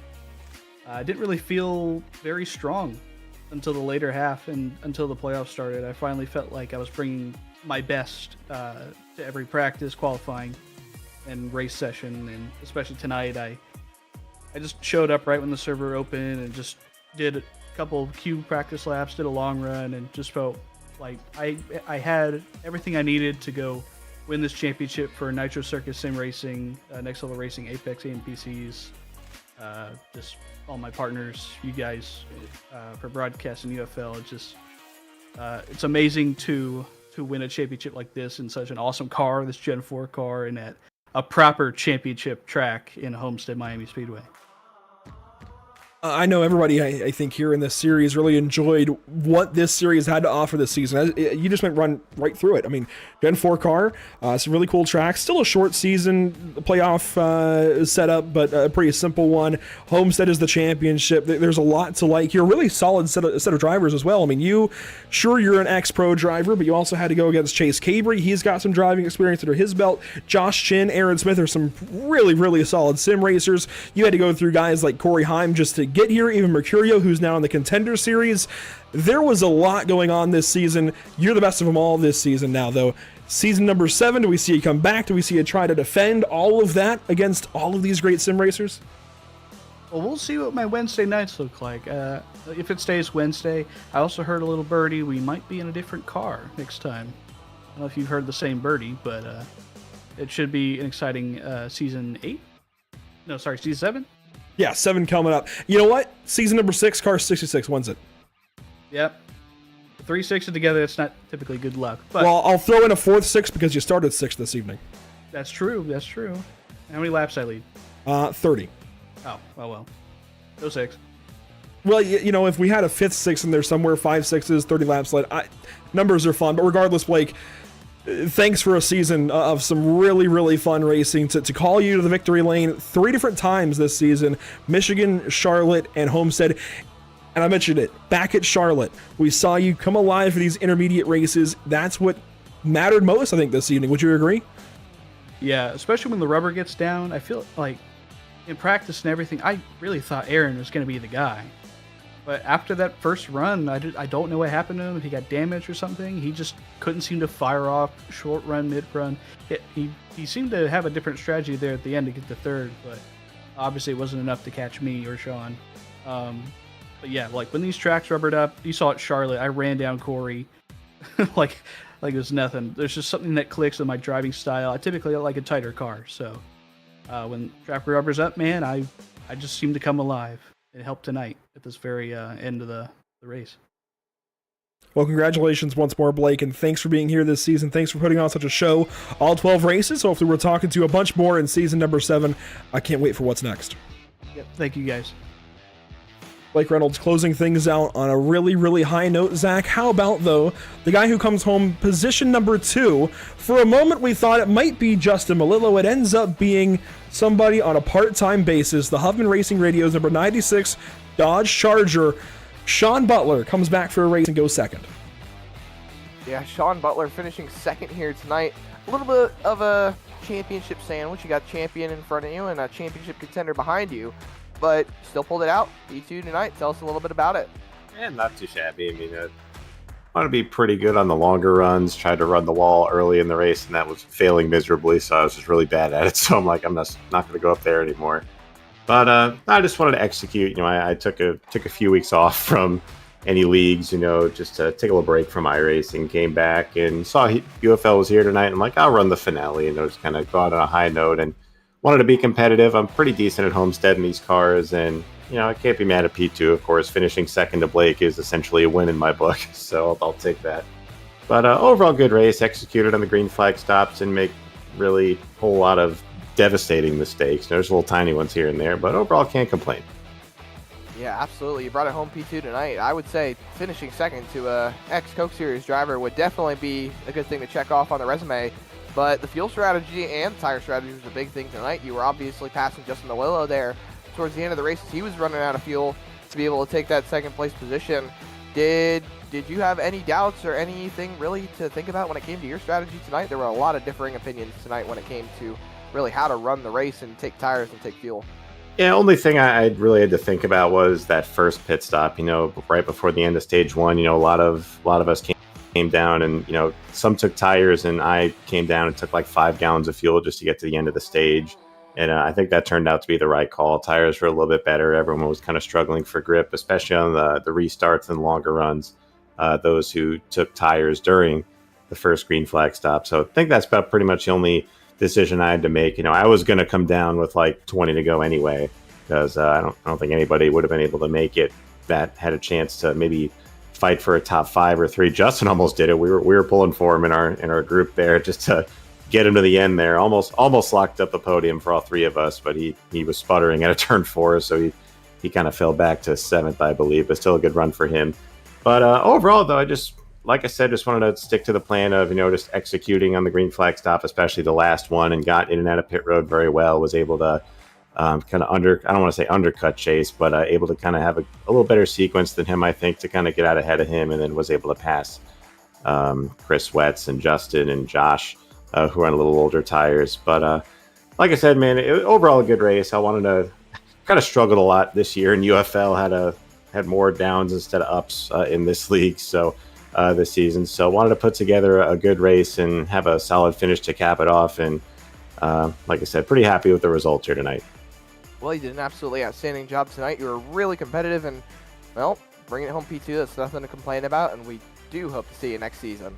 Yeah, for sure. As long as they let me back, I'll be here. So these cars are a blast no matter where they are, so always fun to drive. But big thanks to Huffman Racing Radio jumping on board, Landon Huffman and the guys, their podcast and their vlog and their YouTube channel. So big thanks to them for being all my sponsors throughout the leagues and big events. And of course to you guys. I mean, Andrew, Zach, you guys did a great job all season. We made sure to go back and watch the broadcasts. So shout out to you guys for putting on a great show, and can't wait to get this thing back going next year. Absolutely. Well, thank you again, Sean. And we, again, great run tonight, P2. Appreciate it, guys. Thanks. Well, that was Sean Butler, second place finisher tonight, Andrew. And I believe our third place driver is ready to talk to you about our second place in the championship. Yeah, P2 of the championship, P3 in the running order, and kind of a surprise after stage number 1 and even the beginning of stage number 2 to see Aaron Smith second to the championship. Aaron, it was a pretty tough night for you. You qualified on pole, you got a couple of laps led, but things went backwards from there. What happened to the car 70? Yeah, I'm not sure what it looked like on the stream, but as soon as we got into the grid after qualifying, my ping went up to about 500. It stayed that way for the whole race, but yeah, a lot of the cars around me were shifting back and forth, and I didn't want to risk netcoding them or being netcoded by them, so I figured I'd give them a wide berth, and that led to a few issues on my part.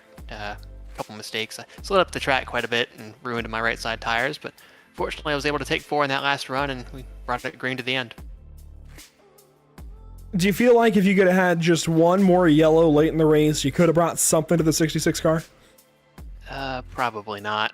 Second in the points was probably the best case scenario for me there. About halfway through the race, I'd already resigned myself to finishing 4th among the top 4 there, but fortunately everything worked out there at the end, and I was able to bring it home second. Well, 3rd in the race, 2nd in the points. You know what I mean. Blake mentioned he felt like you had it. You had it over the rest of these guys. Is there something you could have done differently mid-race, maybe to put yourself in a better position, even if you feel like Blake was faster, just to hang on? Not really. I mean, I was quick in the middle of the run. I knew that if I could keep it on the bottom, try to hit the white line as best as I could, I had a pretty solid shot on him there at the front, but I just couldn't keep it. My right front was destroyed just about every chance it got, but yeah, it was all right.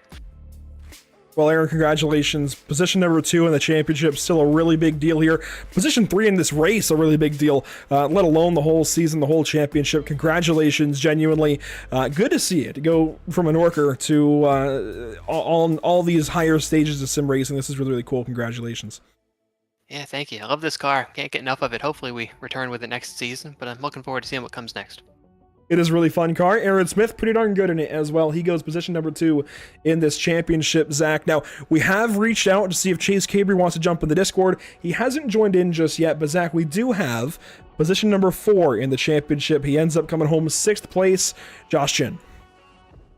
Yeah, regular season champion Josh Chen did a great job, really, with what was in front of him tonight. You know, brought it home P5, P3 I believe he was P4 in the championship. And really just tell us about your race, man, how things went for you. And you came up a little bit short tonight in terms of the championship, but you still have the regular season championship to hold high. I just didn't have the speed of when I needed it. Homestead's been a struggle for me the last year or two, and it carried over to tonight. Just didn't have any pace. Had to make a 2-tire call late to try and hopefully steal the track position and hope for a quick caution. Didn't get it, so still happy with getting the regular season title, but it kind of sucks to end up 4th after all that run, getting through the playoffs and everything, and to come out tonight with a performance like that was a little bit of a letdown. Definitely understandable, but you came out here, got some good fuel strategy, good pit strategy. Do you think really any of that compared to how things shaped up for tonight? There was a lot of differing strategies going on around the racetrack. No, strategy really didn't make a difference for me. We were all kind of in that same strategy boat. I think maybe staying out early as long as possible might have gotten some more track position, but overall I didn't have the pace compared to Blake, and it put me on the back foot most of the race. He was kind of the guy to beat. He's been the guy to beat on 1.5 miles for the second half of the season, 1.5 miles in intermediate tracks. He's basically the guy you got to beat, and didn't get it done tonight. Well, you still brought it home a respectable 6th place position. That's another top 10 to mark onto your tally, and still a top 5 in the championship point standings overall. That's a great thing to be able to take away from tonight. But you did a good job. Brought it home P6, P4 in the championship, and we look forward to seeing you next year, next season in these cars. Yeah, I got to give a big shout out everyone, private label Team Hype that's supported through the season. It's been a kind of transition year for me, going from the redacted car back to stock cars, and they've been a huge help with that. Thanks to John and everyone that puts on the league, Matt, Tristan, Eric, everyone that makes UFL possible. Know most of these guys for 10 plus years, so it's been really cool getting to race with a lot of these guys again. It feels like the old days a little bit. And yeah, thanks to you guys for putting on the broadcast. Absolutely. Well, thank you for putting on a great show for us this season, and we look forward to seeing it again. Thank you, guys. Josh, pleasure to have you. I know you're pretty new to this group as far as in this particular series, at least last couple seasons we've been here. Really is good to have you here. Thank you. Josh Chin, position number 4 in the championship, and Zach just couldn't quite get it done when he needed to, but that win is coming. If he sticks to it here with this group in particular, I think that win is coming along. He's got the speed. He's got the talent. I think he's even got the racecraft. And honestly, I think he can put a race together. It just never really worked for him this season for whatever reason. And came up short yet again. But he's got so many more chances up ahead. As long as he just sticks with it in this particular series, I think a win is on its way. Absolutely. I think if he keeps his head held high, there are a lot of great things coming for him, and even, a win, a championship, things might be falling into his favor, and he potentially just doesn't know it yet. It's always great to see these drivers, get into this little headspace where it's like, I think I can do this, I know I can do this, and then it just doesn't happen, but you got to keep getting back up on that horse, and, keep trying to ride it off into the sunset. And it's been a good season for him overall. I think if he keeps pushing, a win is sure to come. Well, congratulations to Blake Reynolds for winning this season's championship, but also the Accelerometer, the Internet's Cars and Coffee 150. It is a pleasure to have Accelerometer along with us this evening for sure. Take a look through our race results when it's all said and done. We didn't get a chance to do that last week. Blake Reynolds wins here at Homestead Miami Speedway, makes it 3 on the season to tie Chase Cabry and Brian Mercurio. Sean Butler, second place. Aaron Smith, Chase Cabry, Chris Wetz. The rest of your top 5. You see Josh Chin coming up short there in the 6th spot. Justin Malilla ran out of fuel on the home stretch, literally from turn 4 to the flag stand, and dropped from 3rd to 7th still. What a great run for that guy. To put it 7th place, well inside the top 10, and he was good all night long. He was right around the cusp, if not within the top 10 most of the night. Grabbed a few spots still with that fuel strategy move, ahead of guys like Andy Trupiano, Sean Peleg, Andrew Schwartz, all of which were in the playoffs before this evening. So beating out some really, really talented drivers. Yeah, you must learn a few extra fuel-saving tactics when you start to work at iRacing.com. It's definitely a little, I don't know. It's great to see Justin Malillo have a great run like that. But moving further on down the line, Jonathan Taylor and Jonathan Palmieri, the two Jonathans, 11th and 12th on the running order, they had a pretty good run, all things considered. I think Taylor went purple a few laps throughout this race, but Gabe Wood right behind them in 13th. Cosmin Yanishow, Tristan Hagenstein, Alex Bates, Gabe Herschel in that beautiful DuPont Flames Jeff Gordon scheme. Never can get enough of that. 17th position for Gabe Herschel. Doug DeNice, Cody Erdman from the Firelight Esports over there in the 19th position, pulling off a top 20 finish in that CC's Business Chevrolet. Anthony Rotolo, after getting involved in a couple of cautions, still pulls off a top 20 finish. And then I think we only had 1 or 2 other drivers. Actually, no. Rotolo was the last car to finish on the lead lap. Walker Skeeter, Adam Kodal, Ryan Pastana, and then 3 drivers that did not finish tonight. Evan Allen, Matt Wishart, and Eric Weebler for your 26-car field. I believe Wishart and Webler played admin this evening. Webler had a car number of 995. I think just playing up there with the admin controls, hitting the yellow buttons, and saying, hey, caution is out, all of that good stuff. What a fun season it was. Let's pull the schedule one more time. Daytona, we had unfortunate circumstances take place. Couldn't be there for that one. Thanks to the guys over at FTF, I believe it was, that covered for us that evening. Guys like Zach Johnson and I believe Caleb Hoffman filled in for that one. Really do appreciate it. Indianapolis, round number 2, we joined back in Indianapolis Raceway Park, and from there, boy, what a season it was. Watkins Glen, Pocono, Chicagoland, Bristol, Brazil, and Michigan, race number 8. That's where Blake Reynolds began this trend of winning every other race. It was Michigan, then Richmond he didn't win, Charlotte he won, Phoenix he didn't win, Miami he won. And you know what's interesting, Zach? These last 5 weeks, 2 drivers went to victory lane. Reynolds at Michigan, Cabry at Richmond, Reynolds at Charlotte, Cabry at Phoenix, Reynolds at Miami. How do you like that? That is called a back and forth, as a lot of people like to refer to it. They definitely were going back and forth to see who was going to be able to win this championship and, put themselves in contention. And, there were a lot of drivers actually that were giving them a lot of good runs for their money. You had Corey Heim. He was one driver that could have been a solid Championship 4 contender. Obviously, he had prior commitments with the Craftsman Truck Series, and I do want to actually take a moment here to wish him very, very good luck as he is going for his first Craftsman Truck Series championship here at Phoenix this weekend. Actually, about 2 days' time on Friday. They should be actually unloading here pretty soon at the Phoenix Raceway. But good luck to Corey. But he's been one strong driver throughout the season. Obviously, like I said, wasn't able to compete full-time and wasn't able to make the playoffs, but he was one driver that was contending for wins, especially at Michigan. He was one driver looking to take it away. Ryan Vargas, he was one driver that was contending for wins as well, being able to put himself up there in a good spot. I know there was this one dude, I don't necessarily remember his name, but he was in this black pit stop TV car at Bristol. It looked like he was going to be able to take a win. I don't know. Things just didn't work out for him. Don't even remember his name. Well, I do want to give a shout out, actually, because if not for the Brazil race where Dylan Roberts went to victory lane, we'd have had our top 2 drivers at the end of the season go back and forth the last 6 races of the season, because Cavery kicked off his string at race number 6 at Bristol. And then it was Brazil, where Dylan Roberts won in his kind of one-off race on a road course.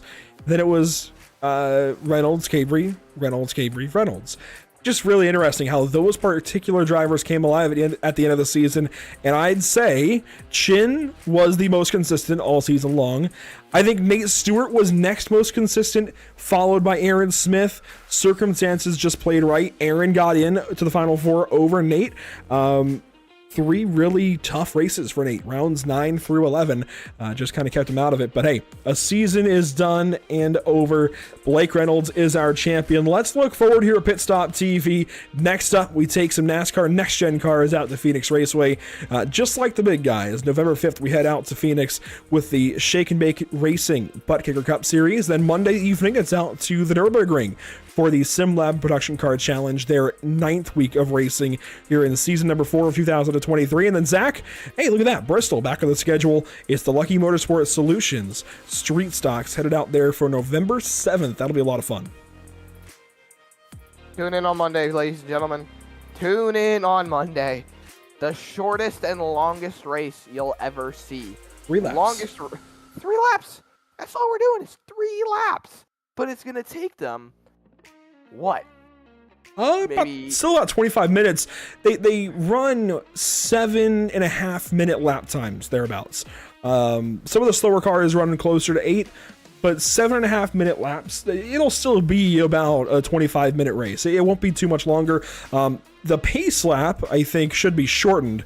Otherwise, that'd be where they get us for an hour of pacing. But yeah, 3 laps for those cars. The Mustangs, I want to say, they run about 732s thereabouts, which is crazy to think. 732 is what I'm talking about, but really going to be an interesting show for sure. Welcome to iPacing, ladies and gentlemen. Oh gosh, can you imagine a full pace lap around the Nürburgring? Oh, that gives me nightmares. That's the stuff that gives you nightmare fuel.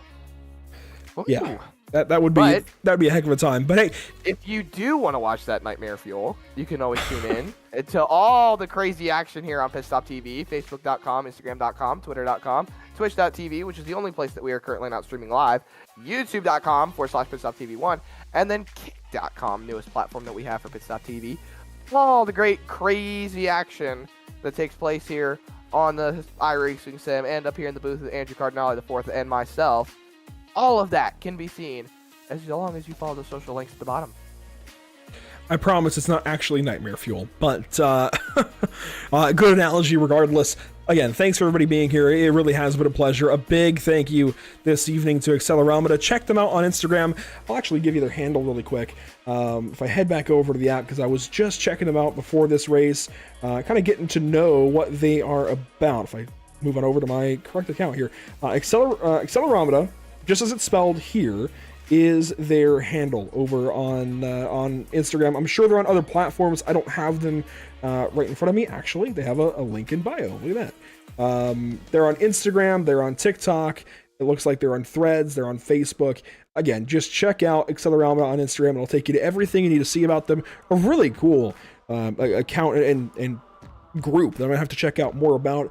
Looks like they're based up in New York, maybe, because they have the New York Cars and Coffee. But just check them out. They've got all kinds of news going on their social platforms. Really cool stuff going on at Accelerometer. That will do it for us this season. A big shout out to our partners here at Pit Stop TV, Whiplash Simcams, ATVO, and CC's Business. And that will get us to the end of a season, Zach. Another season well done. Thanks for being here throughout the course of the season when you could be. Thanks for racing in some of these races, making it fun out there on the racetrack. And a big thank you to those who make it happen for us behind the scenes. In audio, ATVL, Whiplash Simcams, OBS, and iRacing.com. That'll do it for us in the 6th season of UFL Elite Series action. Thank you to all of you Untitled friends. It has been a pleasure. Have a great night. Have a great off season. We'll see you hopefully in season number 7.